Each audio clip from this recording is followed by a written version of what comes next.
Testing. All right, good morning. Good morning, everyone. It's more fun when you're all talking. I get to interrupt everyone unilaterally. I look forward to it weekly. But you're all behaving yourselves this morning. Well, my name is Jordan. Welcome to Family of Grace. I want to start with a story I have heard attributed to Zig Ziglar. I don't know whose story it is, but it was about a guy who kept fighting with his wife, over one of those dumb things that married people like to fight about. How do you cook a ham? Because he loved ham, and he gave it to his wife to cook, and she proceeded to cut the ends off the ham before putting it in the oven. He's like, why did you do that? She's like, this is how you cook a ham. He's like, no, it's not. And finally trying to figure out what is going on, she finally says, well, this is the way my mom has always done it. It's like, well, let's call your mom and figure out why, because I've never heard of this before. So they call Mom. Mom answers, Mom, we got a question. We have a problem we need you to solve. Why do you cut the ends off the ham before you bake it? And Mom thinks for a minute and says, I don't know. That's just how your grandma always did it. All right, it sounds like we have another phone call to make. So call up Grandma.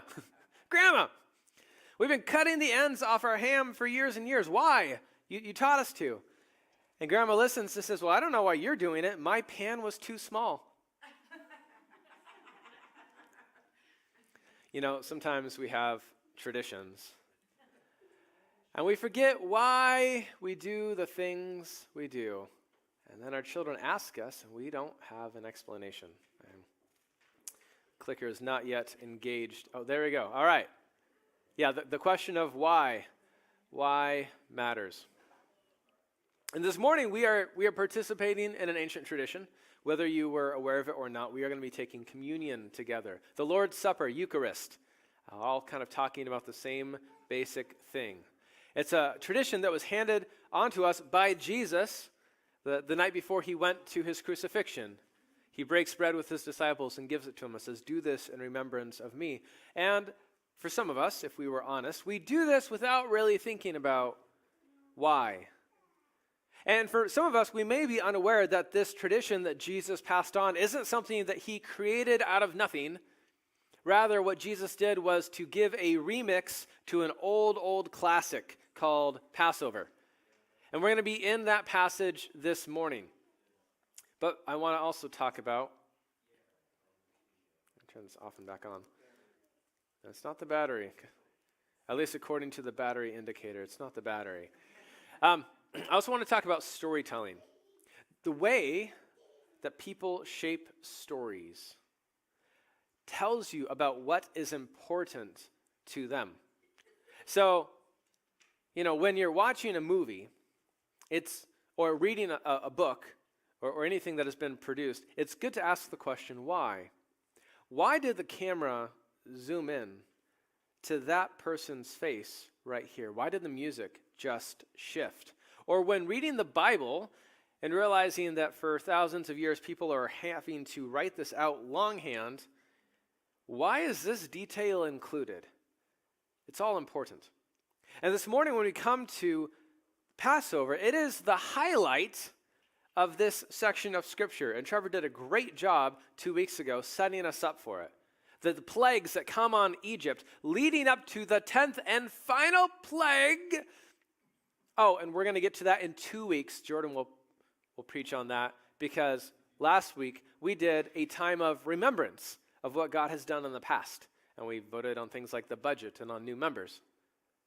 And interestingly enough, that is sort of what happens in the story of Passover. Right at the point that the climax is about to come, and if we were a Hollywood director, cue the action montage, we stopped this story for a bunch of rules of legislation and a ceremony and laws about firstborn male lambs a year old and burning them in the fire and unleavened what? And it seems that what is important to the biblical author is perhaps different than what we were expecting. And so we're going to look at that, and hopefully we're going to answer the question, why? And we're going to learn why remembering is so important. So, all right. I don't know why. There we go.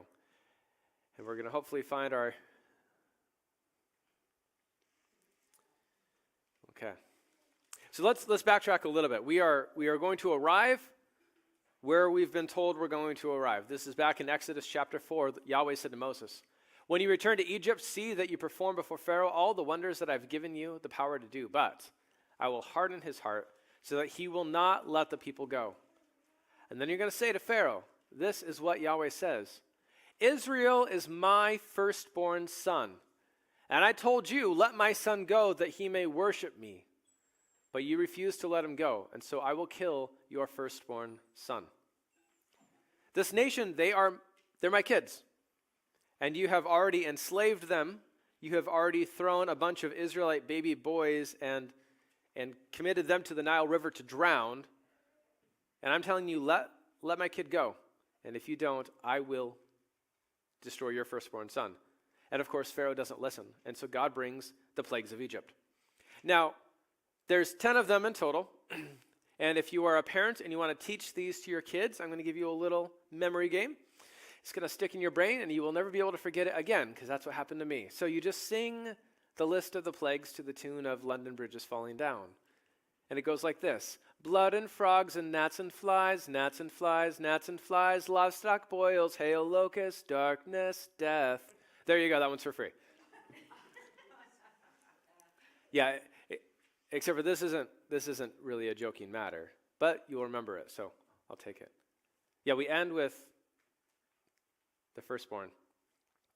Now, this is chapter 11, and it's a short chapter, so I'm going to read it. This is in preparation for what we're going to arrive at this morning. Now, Yahweh had said to Moses, "I'm going to bring one more plague on Pharaoh and on Egypt, and after that, he will let you go from here.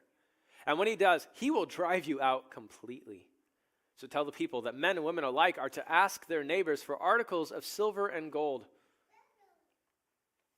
Now Yahweh had made the Egyptians favorably disposed toward the people, and Moses himself was highly regarded in Egypt by Pharaoh's officials and by his people. So Moses said, "This is what Yahweh says. About midnight, I will go through Egypt, and every firstborn son in Egypt will die, from the firstborn son of Pharaoh who sits on the throne, to the firstborn son of the female slave who is at her handmill, and all the firstborn of the cattle as well. There will be loud wailing throughout Egypt, worse than there has ever been or ever will be again.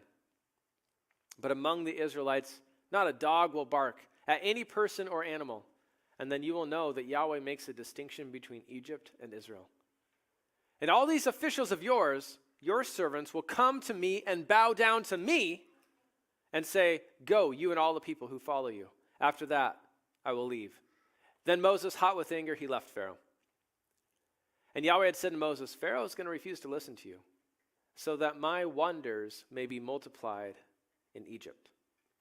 God is going to display something of who he is through Pharaoh. And again, 2 weeks ago, Trevor did a great job highlighting the tension that we as modern day readers especially feel about this. And I think of it kind of like some of my friends who are really into video games. Is anyone into Super Smash Brothers? Does anyone know what I'm talking about? All right, so a few hands. So for those of you who understand the reference, it's a battle game where you choose different video game characters and you pit them one against another. And each character has a special kind of finishing blow move that you need just the right circumstances in order to do something really impressive. And so I've seen my friends, when they're playing someone who's not quite up to their skill level, delay the finishing blow. Like, we're going to make this fight last a little longer because I want to go out with style and flair. And in a way, it's kind of what God is doing to Pharaoh in Egypt. He says, I'm going to harden your heart. I'm not going to let you get out here because I have a point to make. I have something to prove. Moses and Aaron performed all these wonders before Pharaoh, but Yahweh hardened Pharaoh's heart, and he would not let the Israelites go out of his country. Yahweh said to Moses, here we go, and Aaron in Egypt, this month is to be for you the first month of your year. What I'm about to do will reset your calendar starting now. Tell the whole community of Israel that on the 10th day of this month, each man is to take a lamb for his family, one for each household. If any household's too small for a whole lamb, they must share one with their nearest neighbor, having taken into account the number of people there are. You are to determine the amount of lamb needed according to what each person will eat. All right, we need a whole animal, and it doesn't matter if you would rather celebrate with your family far away. It's about the people who live real close to you.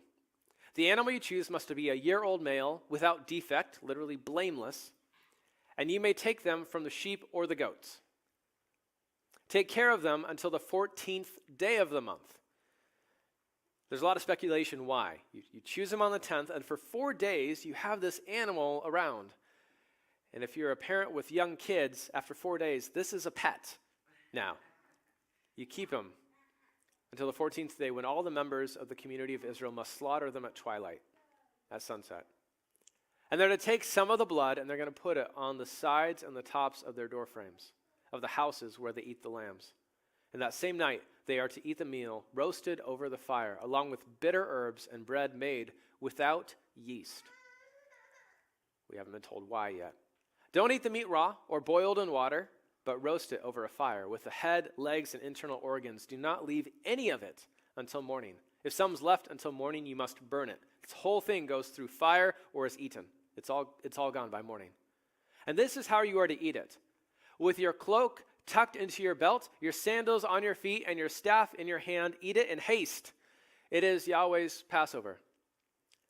I don't know how many of you guys have ever made lamb al-asador. That's lamb cooked over an open fire. But this is a meal that's going to take you like hours and hours to make. But just heads up, you won't have time to sit down and enjoy it.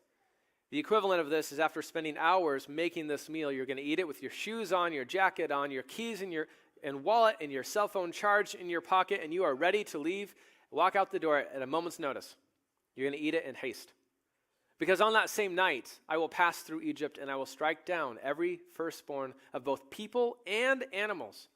And I will bring judgment on all the gods of Egypt. I am Yahweh. I am who I am. And God is revealed as both the God who redeems his people from slavery, a God of compassion and grace and love, and also a God who brings judgment and wrath on those who oppose his people. God is showing down with the gods of Egypt, and he's showing the gods of Egypt up. They cannot rescue, they cannot save. Now the blood on the doorpost will be a sign for you on the houses where you are. And when I see the blood, I'm going to pass over you. No destructive plague will touch you when I strike Egypt. This is a day for you to commemorate for the generations to come. You shall celebrate it as a festival to Yahweh, a lasting ordinance. And again, what is going on? Why interrupt the story right here for this celebration? It hasn't even happened yet, but let me tell you, for perpetual generations, this is how you're to remember. All right, well, we'll figure it out. For 7 days, you are to eat bread made without yeast. On the first day, take the yeast from your homes, for whoever eats anything with yeast in it from the first day through the 7th must be cut off from Israel. We're not messing around. On the first day, hold a sacred assembly. On another one on the 7th day. Do no work at all on these days except to prepare food for everyone to eat. That is all that you may do. All right, let's use some imagery here. So the last plague before this one is darkness. Darkness has been over the land of Egypt for 3 days. God has systematically decreated Egypt to the point that this land is wild and waste and unhospitable. The locusts have taken all the food, and once again, it's like we're in pre-creation darkness. And in the morning light, a new people will leave to go to a new land. And they will celebrate a 7-day festival that culminates in a day of rest with God, where you can't do any work other than just prepare a meal. And if you want to note the contrast of what serving God and serving Pharaoh is like, you can go back and read Exodus 1 and 5 about how bitterly working for Pharaoh is, and how harsh and how grueling a taskmaster he was. And then you learn about what it's like to serve God. Yeah, you're going to go out, and on the 7th day, you're going to have a party, and you're going to do no work at all. That's the job I have for you, is rest. Celebrate the festival of unleavened bread, because it was on that very day that I brought your divisions out of Egypt. Celebrate this day as a lasting ordinance for the generations to come. Remember. In the first month, you are to eat bread made without yeast, and from the evening of the 14th day until the evening of the 21st day. For 7 days, no yeast is to be found in your houses, and anyone, whether foreigner or native born, who eats anything with yeast must be cut off from the community of Israel. Eat nothing made with yeast. We're repeating this idea a lot. This is really important. This is how you remember. Wherever you live, you must eat unleavened bread. And then Moses, all right, so God's instructions are done. So Moses summons the elders of Israel, and he says to them, go at once and select the animals for your families and slaughter the Passover lamb. And take a bunch of hyssop, dip it in the blood in the basin, and you're going to put some of the blood on the top and on both sides of the door frame. And none of you shall go out of the door of your house until morning. When Yahweh goes through the land to strike down the Egyptians, he will see the blood on the tops and sides of the doorframe, and he will pass over that doorway and not permit the destroyer to enter your houses and to strike you down. So, it's dark. It's sunset. You can't see very well, and you take blood and you put it on your doorway where no one else really can see it except for God. And when God sees the blood, he is going to pass over. And it's this connotation of like God is going to strike the Egyptians and, skip you because you have the blood on your door. But also the way that it's used, it has this idea that God is going to come over and shield this house from the catastrophe that's coming. So it kind of echoes a story we've heard before. It's kind of like each house has become a mini ark where a catastrophic flood is coming over the land, but inside this special place, people and animals survive, protected by God. Now obey these instructions as a lasting ordinance for you and your descendants, and when you enter the land Yahweh will give you as he promised, observe the ceremony. All right, so you're at slavery in Egypt, but here's where you're headed. You're going to come into the land God promised you, and even there, you're going to remember. You're going to celebrate. And when your children ask you, what does this ceremony mean to you? Why do we do this? Then you tell them, it is a Passover sacrifice to Yahweh who passed over the houses of the Israelites in Egypt and spared our homes when he struck down the Egyptians. Then the people bowed down and they worshiped. It's a little way to say the people of Israel, their faith has been restored. Moses and Aaron, they came to the Israelites at first and said, guess what? God's going to rescue you. And the people, they bow down and worship because they trust God. They see the signs and they believe. And then Moses and Aaron, they go to Pharaoh and things don't go well at all. And so the Israelites' lives are made even more miserable in slavery. And the next time Moses talks to them, they don't believe anymore. They're too discouraged. But now, after God has again systematically dismantled the Egyptians with plague after plague after plague, the people believe and they worship.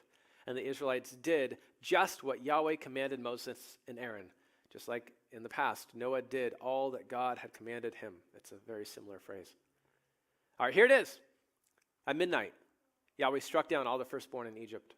From the firstborn of Pharaoh who sat on the throne to the firstborn of the prisoner who was in the dungeon to the firstborn of all the livestock as well. And Pharaoh and all his officials and all the Egyptians, they got up during the night.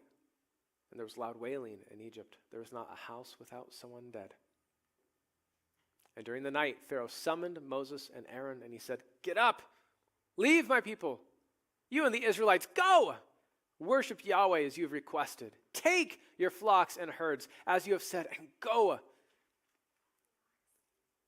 And bless me also. Like Esau, realizing that his brother Jacob took everything of value. Like, oh, bless me too.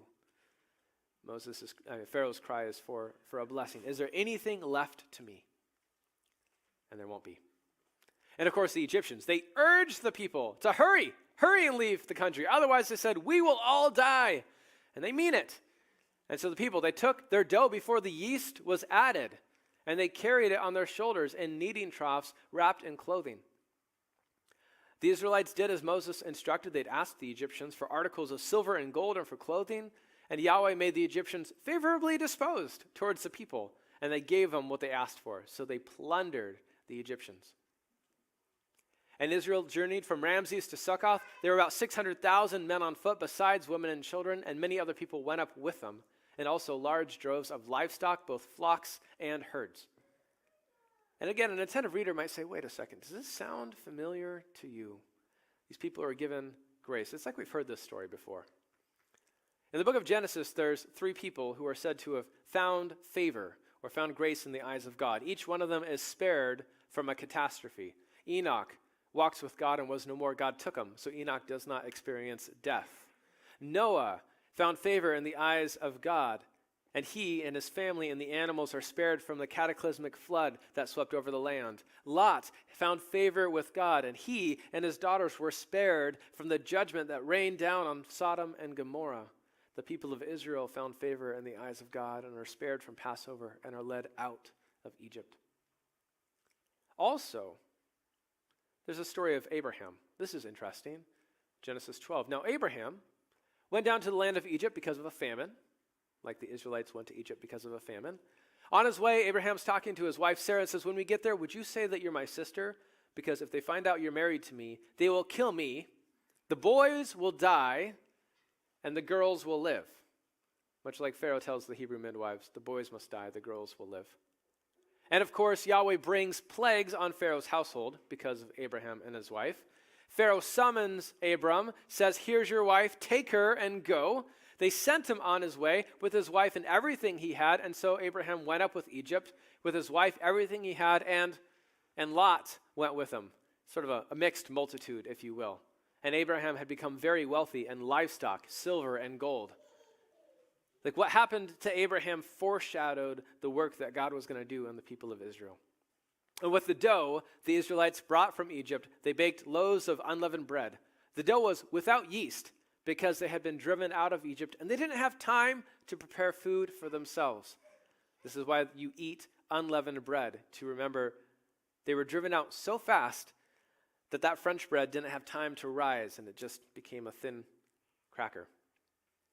Now, the length of time the Israelites lived in Egypt was 430 years. At the end of the 430 years, to the very day, all Yahweh's divisions left Egypt. And because Yahweh kept vigil that night to bring them out of Egypt, on this night, all the Israelites are to keep vigil to honor Yahweh for the generations to come. You thought the judgment of the firstborn was the climax? The climax the author wants us to pay attention to is the ceremony. Remembering is far more important than telling you about the smackdown that came to Egypt. We give 2 verses to hearing what happened to the Egyptians. And most of this passage is about how to remember. It's about a tradition. Now Yahweh said to Moses and Aaron, these are the regulations for the Passover meal. No foreigner may eat it. Any slave you've bought may eat it after you've circumcised him, but a temporary resident or a hired worker may not eat it. It must be eaten inside the house. Take none of the meat outside the house. Don't break any of the bones. The whole community of Israel must celebrate it. And we wonder, why is this so important that it made it into Scripture? Like the stories of Abraham, Isaac, and Jacob, they're entertaining, they're deep, there's a lot to ponder there, why these rules and regulations? And we are invited together to ponder this mystery. And the author is going to do something really cool here in just a sec. A foreigner residing among you who wants to celebrate Yahweh's Passover must have all the males in his household circumcised. Then they may take part like one born in the land. No uncircumcised male may eat it. The same law applies to both the native born and to the foreigner residing among you. And all the Israelites, they did just what Yahweh had commanded Moses and Aaron. And on that very day, Yahweh brought the Israelites out of Egypt by their divisions. So Yahweh said to Moses, consecrate to me every firstborn male. The first offspring of every womb among the Israelites belongs to me, whether human or animal. Here's the logic. I just killed all the firstborn in Egypt and all the animals, and I spared yours, but I still want them. They're still mine. So consecrate them to me, all the firstborn. And then Moses told the people, commemorate this day, the day you came out of Egypt, out of the land of slavery, because Yahweh brought you out of it with a mighty hand. So eat nothing containing yeast. This is how you remember. Today, in the month of Aviv, you are leaving. Now pay attention to this. When Yahweh brings you into the land of the Canaanites, the Hittites, the Amorites, the Hivites, and the Jebusites, the land he swore to your ancestors to give you, a land flowing with milk and honey, you are to observe this ceremony in this month for 7 days. Eat bread made without yeast, and on the 7th day hold a festival to Yahweh. Eat unleavened bread during the 7 days. Nothing with yeast in it is to be seen among you, nor shall any yeast be seen anywhere within your borders, and on that day tell your son, I do this because of what Yahweh did for me when I came out of Egypt. Did you guys catch that? All right, let's go back over this last one. So, the scriptures are meant to be read, and then they're meant to be reread, and then they're meant to be reread. Like a movie that you don't really get until you've seen it at least 3 times, because the director's dropping in hints. This is a story that some things only make sense in hindsight. So we, at this point, reading this, are expected to know the story. There's been clues along the way that the author is viewing this from the far distant future. You guys know the people of Israel, they come out of Egypt, they meet God on a mountain, they try to go to the promised land, and the people will fail to trust in God, and so they wander in the wilderness for 40 years. They don't enter the land of Canaan until the days of Joshua, which means that of the 600,000 men, women, and children who leave Egypt, only 2 adult males of that entire assembly actually make it into Canaan. Which means that these instructions that are being written to you, who find yourself in Canaan remembering these things, when your sons ask you a question, why do we do these things? The expectation is neither you nor your son actually were alive during the days of Passover. And yet your answer to your son is, I do this because of what Yahweh did for me when I came out of Egypt. These regulations, this instruction, is an invitation for us, the reader. Though we live in the far distant future from the events that happened back in Egypt, to identify ourselves with this story so much that no longer we say, Yahweh brought our ancestors out of Egypt. No, we say, no, Yahweh brought me out of slavery in Egypt. This is why I do these things. This observance will be for you like a sign on your hand, like a reminder on your forehead that this Torah, this law of Yahweh, is to be on your lips. For Yahweh brought you out of Egypt with his mighty hand. You must keep this ordinance at the appointed time year after year. He's talking to the readers. All right, this observance. It's like a sign on your hand, a reminder on your forehead that the law of the Lord may be in your mouth. This is kind of a side note, but if any of you guys ever hear some crazy person talking about like the mark of the beast on the hand or the forehead, that's mentioned much later in the Bible. The Antichrist, the beast, he didn't come up with this idea.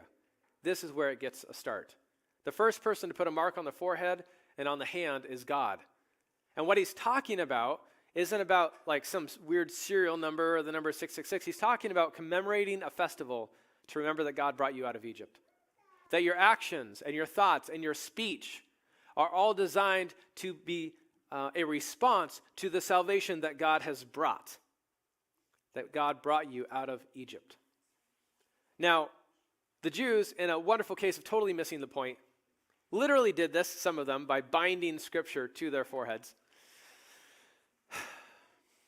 But this is more kind of like Woody's joy and having Andy inscribed on his foot, or in the sequel Bonnie, I guess, takes over for that. It's this idea of like, look at what God has done. I now belong to these people. Though I live centuries later, I was rescued from Egypt by Yahweh's mighty hand. Now, after Yahweh brings you into the land of the Canaanites, and he gives it to you, as he promised on oath, to you and your ancestors. God didn't just make the promise to Abraham, Isaac, and Jacob. God is promising this to you. Again, you, the reader, are invited to go read those promises as applying to you.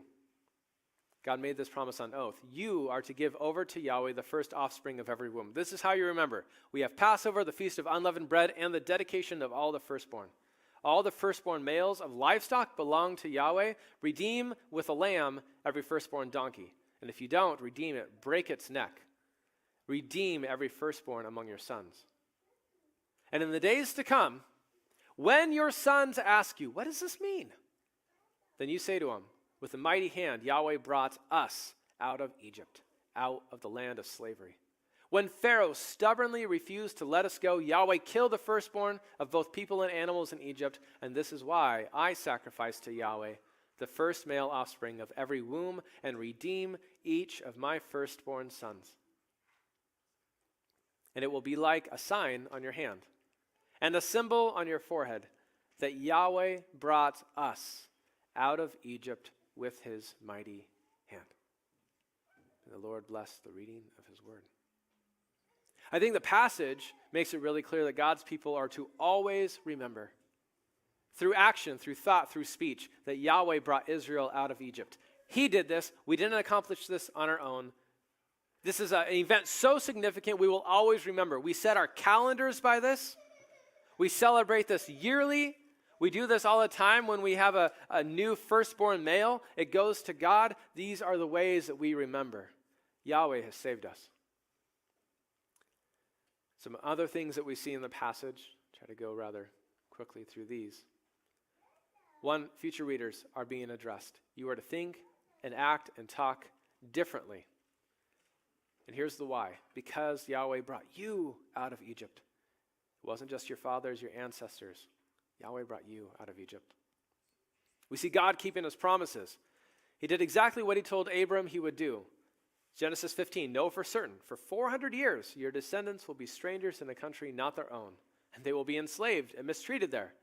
But I will punish the nation they serve as slaves, and afterward they will come out with great possessions. Though he delays, Yahweh will keep his promises. We see Yahweh alone is God over all gods. None of the Egyptian gods could save them or spare them. Yahweh is revealed as both the God of love, compassion, and grace, and the God of justice. And he's still the same God. This is important to remember. People say God is love, and the answer is, well, yes, and he's just. He shows his faithful love to 1,000 generations and his justice to the 3rd and 4th generation. He's not just the God of love. And this is the equivalent of the satisfying villain death in movies. Like as a reader, we should feel as good about Pharaoh going down as we do about Alan Rickman and Die Hard or Quigley Down Under, like taking it. And we're like, yes, we should be celebrating the way we feel when Darth Vader throws Emperor Palpatine down the well, or when Mrs. Weasley jumps in front to spare her kids and casts out Voldemort's henchwoman, Bellatrix, or whatever her name is. This is that point in the story that a sympathetic reader is supposed to go like, yes, oh, you're so good. And Lisa's going to talk more about that next week. We see that obedient worship, like following all these rules and these regulations, like why? Well, it's a response to a loving, powerful, saving action of God. We obey because of what God has done. And we see in this story that through faith, demonstrated by obedience, we are saved by God from the coming wrath.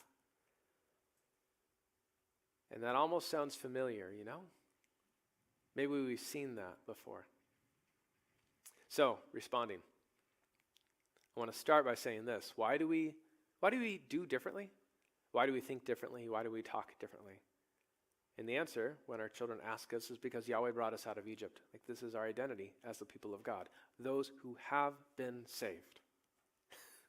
All right, now I got to take a caveat because we are in book 2 of a very long set of scriptures. So let me walk you through a couple movements as we journey to Jesus. So, Yahweh saved us.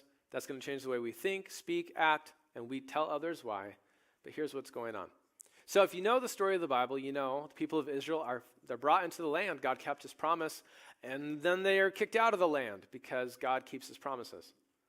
And Jeremiah, one of the last prophets of the people of Israel, who lived hundreds and hundreds of years after these events of Passover, he says, "The days are coming, declares Yahweh, when it will no longer be said, as surely as Yahweh lives, who brought the Israelites up out of Egypt. But it will be said, as surely as Yahweh lives, who brought the Israelites up out of the land of the north, out of all the countries where he has banished them." So, fast forward, centuries, and we're being told that Yahweh is going to do such a mighty act of deliverance that what we talk about and what we remember is not Egypt anymore. As important as Egypt is, and it's still important, but it's going to be overshadowed by this new thing that God does. All right, now fast forward a few centuries from Jeremiah. There's this famous Jew, you may have heard of him, his name is Jesus. Jesus goes up on a mountain with some of his disciples, and there he begins to shine, and there on the mountain, Moses and Elijah appear in glorious splendor talking with Jesus. And they spoke about Jesus's, our English Bibles say, departure with an asterisk in Greek, about his exodus, which he was about to bring to fulfillment at Jerusalem. Jesus is bringing a salvation so significant that we're not even going to be talking about slavery in Egypt anymore. Oh. And so, if you are, I get this from someone else. I don't have the attention span to do this counting, but other people have found the 6 famous Passovers in the Hebrew Bible. The original one in Exodus 12.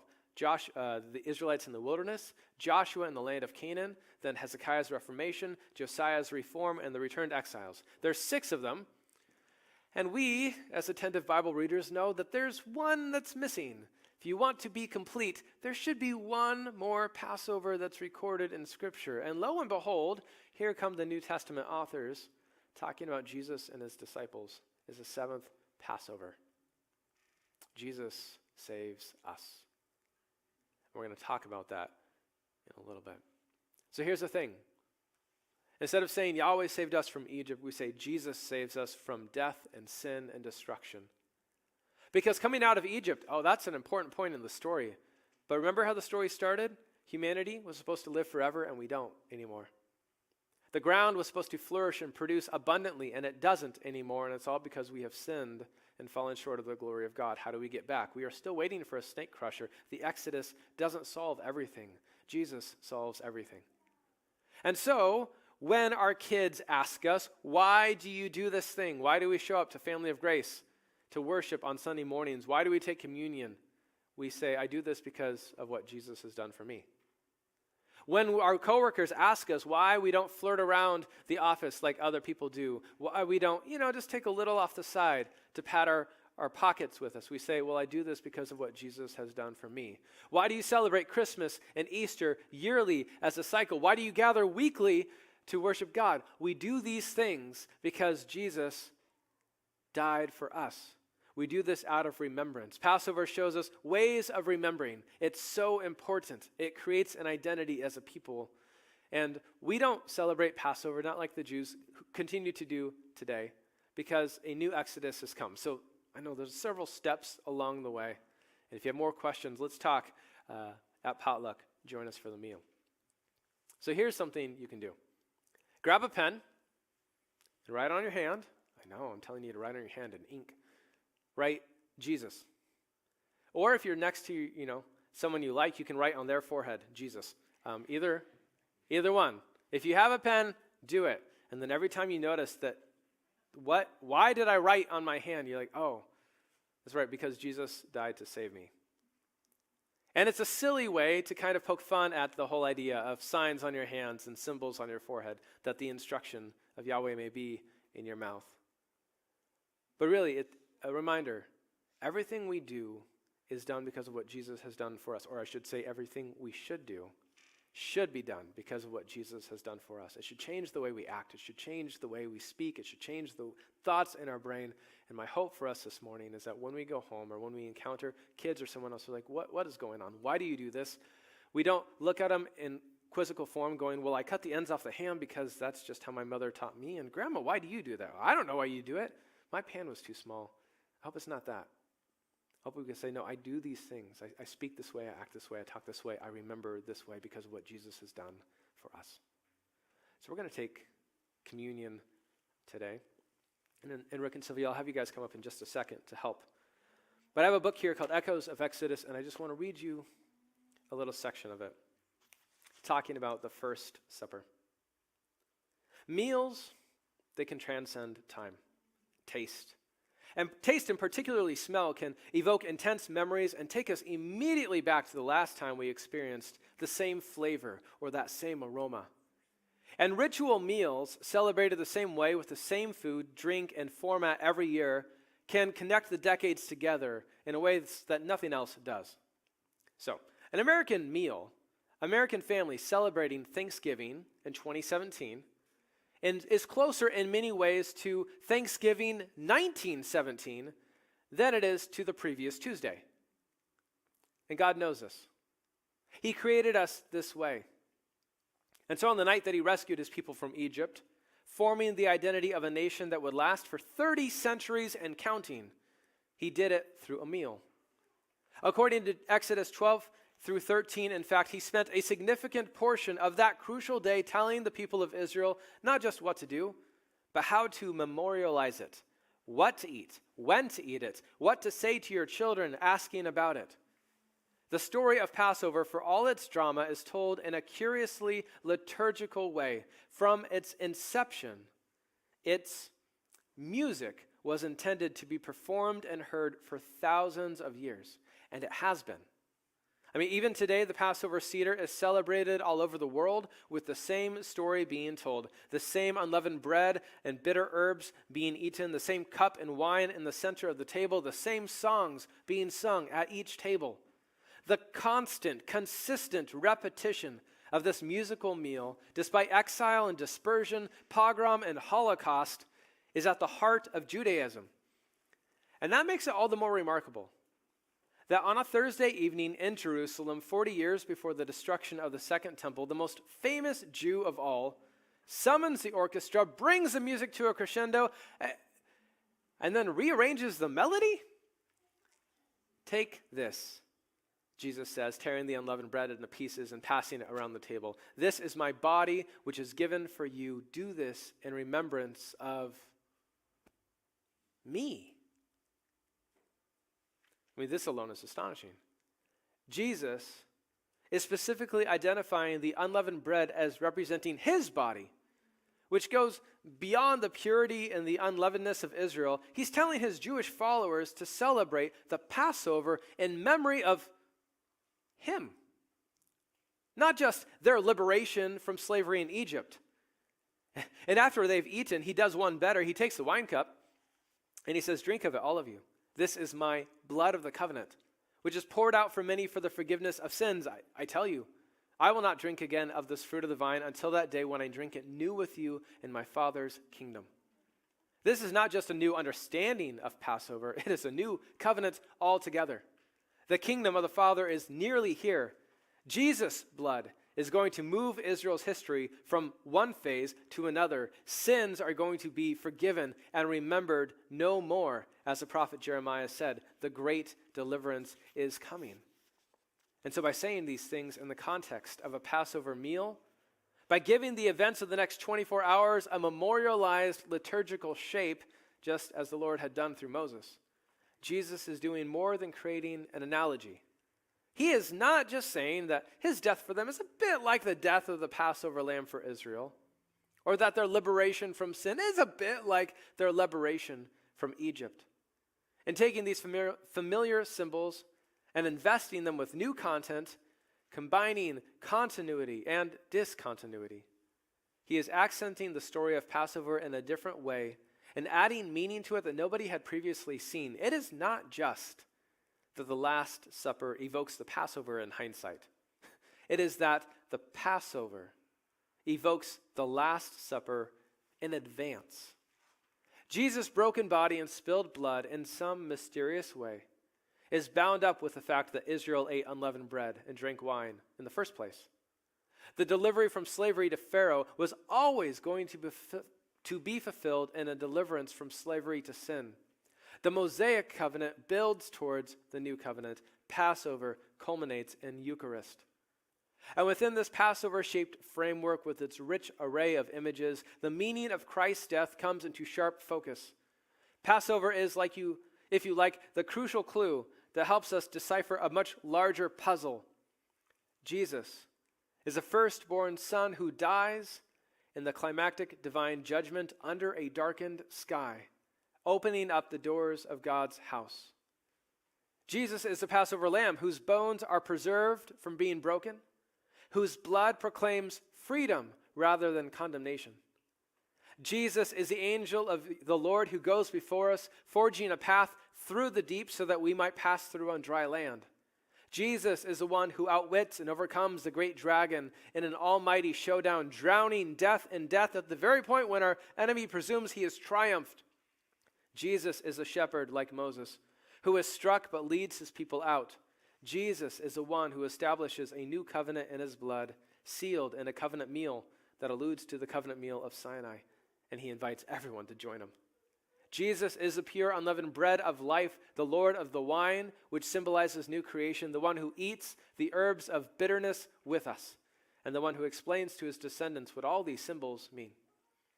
And yet, even as he does all these things, and is all these things, he's still pointing forward to the eschatological end-time celebration to come. I tell you, I will not drink again of this fruit of the vine until that day when I drink it new with you in my Father's kingdom. The fact that Passover is fulfilled does not mean that it is finished. The Last Supper, like the First Supper, celebrates God's deliverance without regarding the story as complete, fanning the flames of hope as well as gratitude. One day, Jesus says, there will be new wine, a new kingdom, new creation, a new deliverance, and I will be with you forever. And that day, as well as this one, is what you are looking to, as long as you take the bread and you drink the wine. But until it comes, we do this in memory of me.